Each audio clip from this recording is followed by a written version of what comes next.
Hey, this is John with Two Moose Home Inspections. Today we're going to be talking about the wildland-urban interface, wildfires, and smoke detectors and how to protect your family. If this is something that interests you, welcome to Inspector Insights.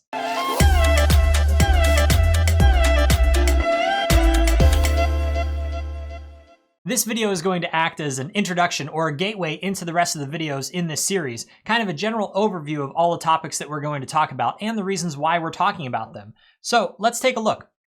In my neighborhood, less than a quarter mile away from my house on the Ptarmigan Mountain, there was a large fire. And this fire basically displaced everybody from the Hamilton Creek neighborhood. And the problem with this fire is that it was so close to so many houses. And this is what's considered to be the wildland-urban interface. Basically, we have all this national forest land pushed right up against our houses, or conversely, our houses pushed right up against this national forest land. And so with all of this, we are in a very, very, very dangerous area, especially because of all the beetle kill that we had. We have a lot of fuels that are just sitting there ready to burn. And so what are the things that we can do to protect ourselves, protect our family, and protect our houses? So if we take a look here, we basically have zones, and these zones are areas where we have certain levels of protection for our house.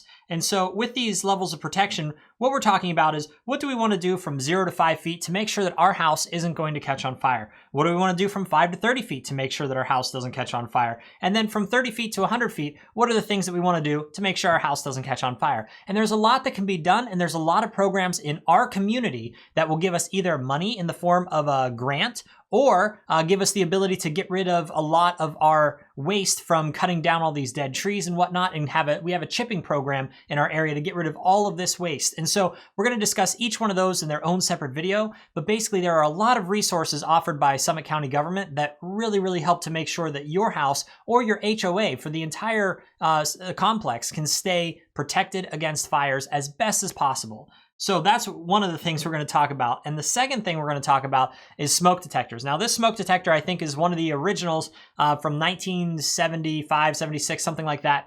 And this smoke detector, as you can see, is yellowed. And what that means is that the polymer is basically changed color from a pure white into more of like a yellowed color. And this means that it's probably more than 10 years old and it's about time to get a replacement. So we're going to talk about different types of smoke detectors and what you and your family can do to help make sure that you are safe and that things are done the way they should. So I hope to see you on the next episode where we'll be talking about fires.